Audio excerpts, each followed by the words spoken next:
జయ గురుదేవ్ గుత్తిబెలం రామయోగి అవధూత స్వామివారి పాదపద్మములకి నమస్కరిస్తూ తాంత్రిక మర్మం ఛానల్కి స్వాగతం. ఈరోజు మనం తంత్ర సాధనలో భాగంగా యంత్రము, మంత్రము, తంత్రము అంటే ఏమిటో తెలుసుకుందాం. చాలామంది మంత్రము, యంత్రము, తంత్రము అంటే ఒకటే అని అనుకుంటారు. కానీ ఇవి మూడు వేరు భావనలు కలిగిన ఒకటే దగ్గరి సంబంధాన్ని కలిగి ఉంటుంది. ఇప్పుడు మనం తంత్రం అంటే ఏమిటో తెలుసుకుందాం. తంత్రం అంటే ఒక సంపూర్ణ ఆధ్యాత్మిక సాధన విధానాన్ని తంత్రం అంటారు. ఇవి గురువుల సమక్షంలో తంత్ర సాధన చేయాల్సి ఉంటుంది. గురువు మార్గదర్శకంలో ఒక దీక్ష పూని పూజా విధి విధానాలను మనం తెలుసుకొని ధ్యానములో మంత్రాన్ని జపిస్తూ యంత్ర ఆరాధన చేస్తూ నియమాలు పాటిస్తూ తంత్రాన్ని చేయాల్సి ఉంటుంది. మంత్రం అంటే ఏమిటో ఇప్పుడు మనం పూర్తి వివరణ చూద్దాం. మంత్రం అంటే ఒక పవిత్రమైన శబ్దము అని అర్థం. మంత్రము ఒక గురువు సమక్షంలో ఒక మంత్రాన్ని మనం తీసుకొని ఆధ్యాత్మిక సాంప్రదాయం ప్రకారం మనసుని లగ్నం చేసి మంత్ర సాధన చేయాల్సి ఉంటుంది. ఉదాహరణ మనం చూసినట్లయితే ఓం నమః శివాయ అనే మంత్రాన్ని మనం పాటించినట్లయితే మన జీవన యొక్క శైలి మార్పులు చెందవచ్చు. అలానే మన నడవడి మారుతుంది.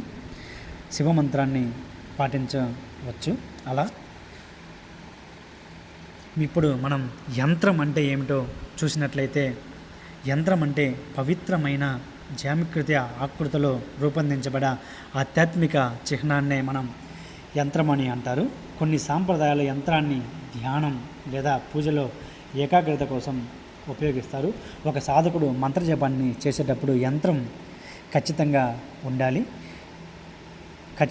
ఉండాల్సి ఉంటుంది. ఈ యంత్రం కొన్ని రాగి రేకుల మీద రాస్తూ ఉంటారు. ఈ యంత్రాన్ని ఉంచుకున్నట్లయితే సాధారణంగా ఏకాగ్రత ఎక్కువగా కుదురుతుంది సాధకుడికి.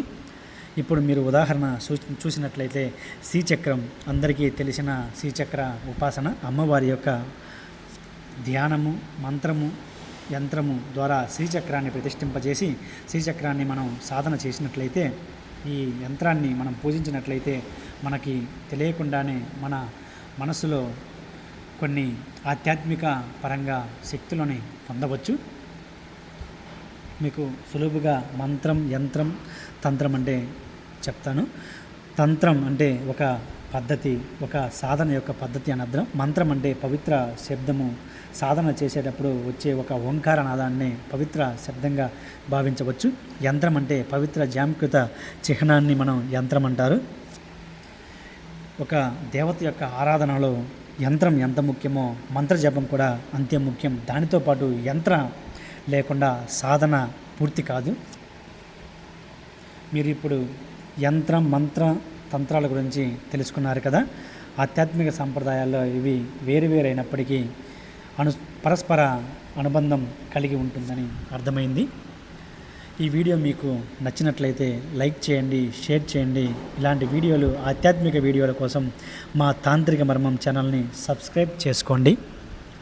తదుపరి వీడియోలో దీక్ష అంటే ఏమిటి, గురువుల ఎందుకు అవసరం, గురువుల నుంచి మనం సాధన ఎలా పొందాలి అనే అంశాలతో కలుద్దాం.